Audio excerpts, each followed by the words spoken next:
I'm here at BC's Icys with BC himself, wifey Charlotte, and Baby Kai. Baby Kai. So you guys have your own little shop here. We're on the Seal Beach Pier. What made you guys do Icys? What's the Icys story? So the Icys story is, it all started on a cold, rainy night. No. I was a chef and bartender and was doing lead experiential and research and development and director of hospitality for a lot of different brands and was behind the scenes. And a year ago, I ended up having a emergency heart surgery. Yikes. My mitral valve ruptured, my lungs collapsed, and yeah. Where were you? And were you like, I'm having a heart attack, or like? I had just come home. We had just done the Daytona Indianapolis 500. Yeah. And I just came home. I was about to go to New York for another event, and I felt like. He doesn't like this story. That's okay. We don't like it either, but it has a happy ending. It does. Because he was in my belly during this story. So. Oh, wow. But so ended up luckily being home and had gone to the gym that morning, and I felt like this sharp pain in my left wing. And I was like, what is going on? And I thought I like pulled something from like lifting weights wrong or something. She was awesome, and she was like, hey, after we did a whole day of like events, because I was like, I'm only home for like 2 days, I gotta do all this stuff. So I went to see my sister and my nephews and celebrated Mother's Day, like a late Mother's Day with them, and then ended up doing improv with my improv team. And the whole time I was like, ow, something's not right. Yeah. Okay, so you're at home, you're like, this is not good, I need to go to the hospital. Yeah. And so you go to the hospital and they're like, dude, do you like emergency surgery? So I initially was at home. We ended up, she was like, here, go in the bathtub. Yeah. Got in the bathtub, and the pain shifted from my shoulder to all of a sudden, literally my chest. And I started to have like difficulty breathing. And she was like, we're going to the hospital. And she's pregnant, so she's like freaking out. She's like, hey, you need to go. Like, she's like, you're not leaving me with a baby. Like, Yeah, she's like, this baby needs a father. You're going to emergency. And I was like, nah. And then I laid down on the bed trying to get comfortable, and then I felt the tingle. Oh, wow. And I just remember, like, that's the one thing that they teach you in school. They're like, hey, if you have a tingle up and down your arm, then you're having a heart attack. Yeah. So I went to the hospital. They ran all these tests. We were there for like 12 hours. They did MRI, they did CAT scan, they like everything. Then they did a stress test. Yeah. And there was one doctor that was like, this is like weird, nothing's showing up, but there's obviously something wrong because everything was elevated. Yes. There was another doctor who was like, oh, you're fine, go home. Oh my goodness, could you imagine if you did? He sent me home. Oh, so they did the stress test and then sent me home. Wow. We got like 6 minutes away from the house. Yeah. And the next thing you know, we get like 4 missed phone calls on both of our phones, and it's the head of the cardiology department. And they're like, we need you to come back to the hospital immediately. Wow. And then they explained, and of course, as soon as they said that, like I started like bawling. Because you start imagining the worst. Of course. You're like, I'm yeah. dying. Well, yeah. And honestly, you kind of were. Yeah, 100%. Yeah. And they were like, yeah, we need to perform surgery immediately. We're going to hold your room in the emergency room for you. And so, and when we got there, they were waiting at the front desk. Yes. And I was like, oh, this is not good. And they were like, yeah, you need surgery. Like fluid was going into the wrong areas. Yeah. And so I ended up having this surgery, and you're alive. And I'm alive. But that changed your course. It changed everything. Like what you were doing for work, and it was not only what I was doing for work, but also what I was ingesting. Yeah. I couldn't lift anything that was over 5 pounds. I couldn't travel. I could barely walk. I had to like relearn how to do everything. That is so crazy. And meanwhile, you're like here with a. Yeah, she's in survivor mode. So now you got 2 babies. Literally fending for the whole family by herself. Oh my goodness. Warrior right here. Yeah. And I was just like, oh man, you know, I'm the type of person who can't sit still. And I was like, oh no, I want to do something, but I can't. And we had this like plethora of Concord grapes growing in our backyard and figs. Yes. And she was Love like, figs. hey, do something with these. And we pulled out, we had a ice cream machine my parents got me 4 years ago for the holidays. I'd never used. And I was like, okay, so I dusted off the dust and we started making Concord grape Italian ice and then a fig balsamic cinnamon one. And I was making it because I couldn't do dairy. I couldn't do anything that was that was inflammatory. So I couldn't do dairy, I had to do low sugar. And I grew up eating Italian ices. As an East Coast boy, like that was my childhood nostalgia right there. You're like, I'm willing to give up everything, but I gotta have. No, 1,000,000%. And I wanted also something for like friends and family that were coming to visit us. Yes. So I started making these Italian ices, but it took, I was using this machine, it took an hour and a half to churn out 15 at a time. Oh, wow. And so it was very much a passion project. Yeah. And that was pretty much it. And how did you know the recipe? Like how much sugar, sweets, or? I played around with it. The joys of being a chef and bartender for so many years. Yes. Like flavors came natural. It was the texture. Like trying to get the texture just right. Yeah. That was the thing that was the most difficult. You've definitely nailed it. Thank you. I have had some samples. So delicious. Thank you. So I started giving it to friends and family, and a lot of my friends are chefs. And then they were like, dude, you need to sell these. And I was like, nah. And fast forward, this guy was born a couple months after. And then we ended up getting into a pop-up market, Alder and Sage. They do this this market, and it was cold, it was wet, and it was nighttime. Yeah. And I was like, no one's gonna buy these. And I spent this is like the wrong season 1,000,000%. I was like, oh man. I spent like a whole month, like a whole week leading up to making all of them because I was still doing it in this little tiny thing. And it took a long time, and I think I ended up having like 100. Wow. We took them to the market, and I ended up selling out. And I think there was a moment. What was your goal? Like, if we just sell 50? I think it was like, let me see if this even works because So you went without much expectation. Yeah, very little. Yeah.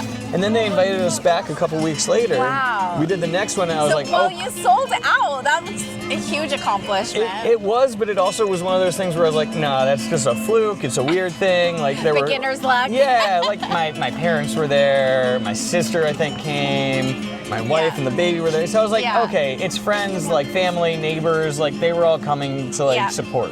Next time we came back, I brought 150, and the same thing happened.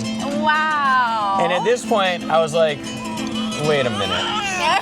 There might be something going on here. Yes. But also, imposter syndrome is a real thing. Of course. And so, even now, like we're doing pretty well, but like I still have moments where I'm like, I don't know if it's good enough, or like there's doubt, and there's, yeah. So you've now brought this to a full-on business.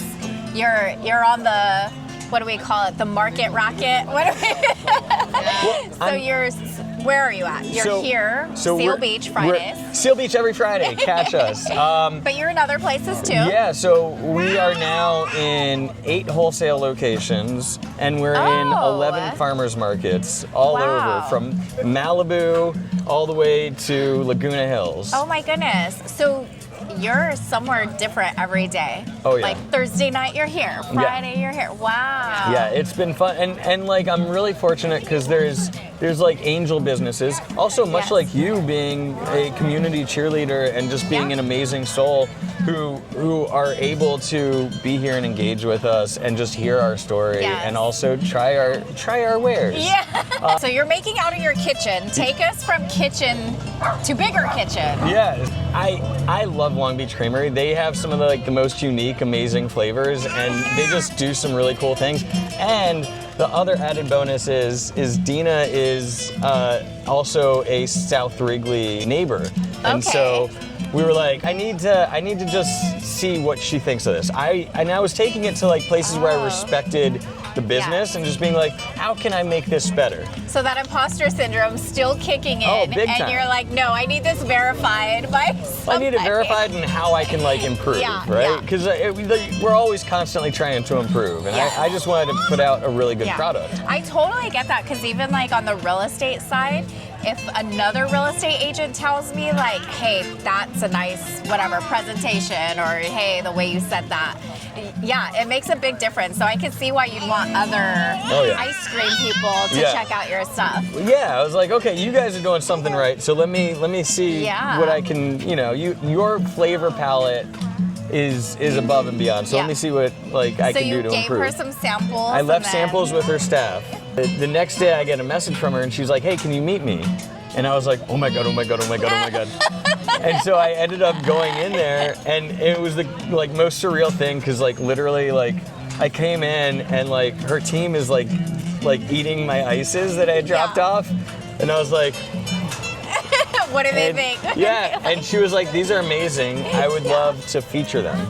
Yeah. And the feature ended up turning into a residency, and she gave us the ability not only to sell in both of her locations, but also to use her Rolls Royce of ice cream machinery. She has an Emery Thompson, which is some of the best equipment you can use. Literally using her space and her equipment, and now we're... That is so neat. And it went from churning literally like 15 in an hour and a half to churning 50 in 7 minutes. Whoa! So, yeah, total game changer. Yeah. What does your week look like? Are you there on Monday and you're churning? So Mondays they're closed. So we go in every Monday. We churn there on Mondays. We also churn on Wednesdays. And then as added backup, we also churn at Partake Collective too. We've got the ability to churn kind of everywhere. To keep up with supply and demand. And you have to learn how to... Everything. Because there's a lot of paperwork. You need a lot of stamps of approval. Well, you need stamps of approval, you need permits, you need licenses. I'm very blessed in the sense that I've got some really cool people who I consider mentors. And that have just been amazing along the way. Dina is definitely one of the biggest. Shout out to Dina. Shout out Dina, Long Beach Creamery. My buddy Jason Brand, who has Bout It Bowl. It's an acai spot. He's been an amazing, just all these incredible people. People want to help other people. We want it, especially if you got something good. We're like, how do we make this guy succeed? What's so beautiful is the small businesses in the community. Yes. Even if you don't get help from the city, the small businesses come together to support. Yes, exactly. It's we only thrive if everyone else thrives, So it's this beautiful thing and this beautiful synergy that they bring.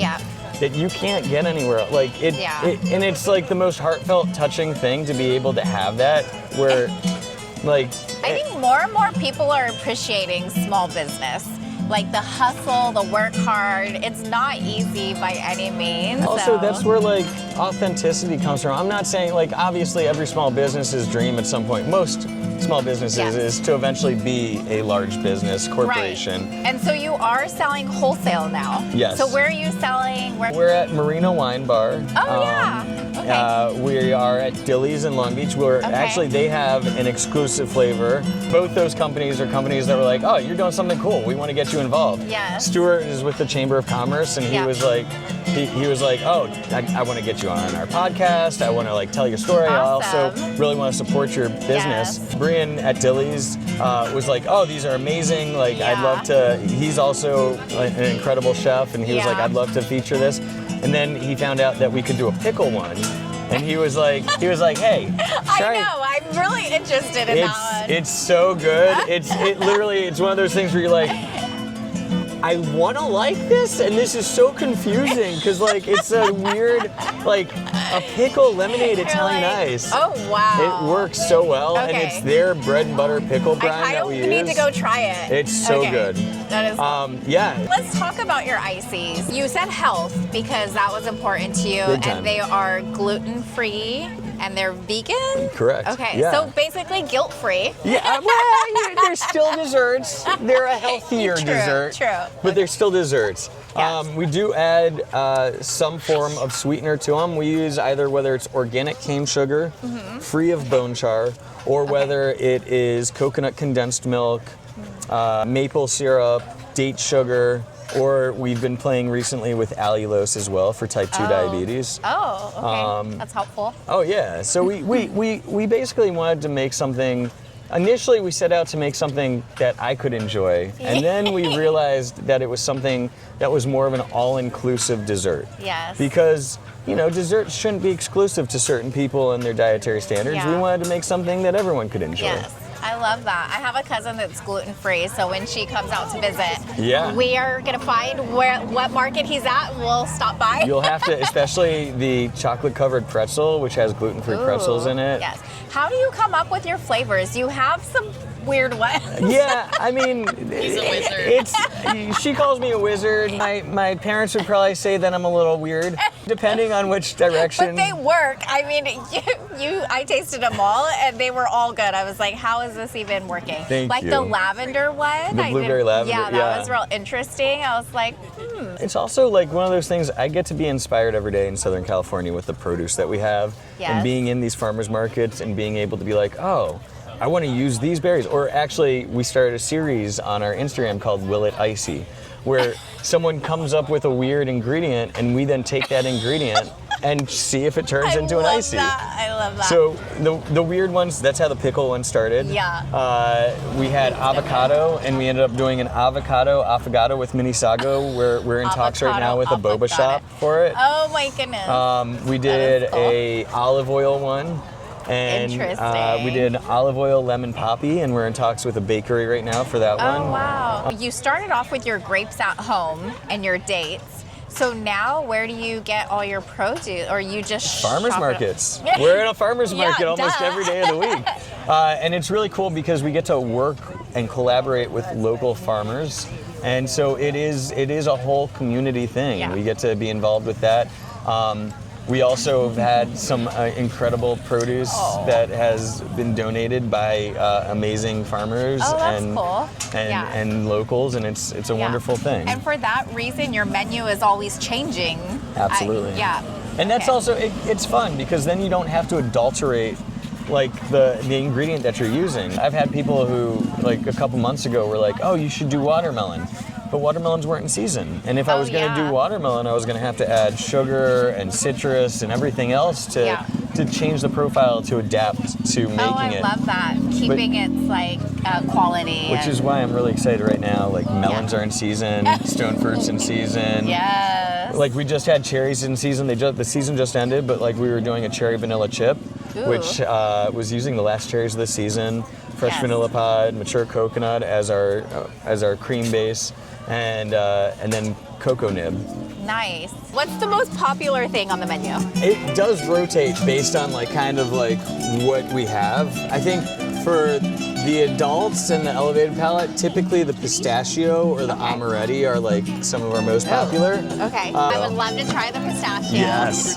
Do you actually get like pistachios and mash them up? I am still a sadomasochist, and so I like to make things as difficult as possible for myself. We use fresh pistachios.